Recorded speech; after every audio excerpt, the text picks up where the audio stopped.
In the beginning, it's very common to ask, when will I be good enough? Will I be good enough?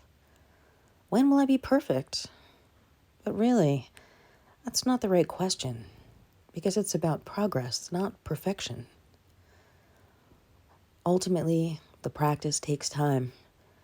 We must compare ourselves again and again to ourselves and look at the progress that we've made as we continue to invest more time, grow with the flow, develop depth and subtlety, not in days, but in years, because the practice is full of subtlety. It is infinite. It has endless span, endless depth, nuance beyond measure that we could perceive in the beginning.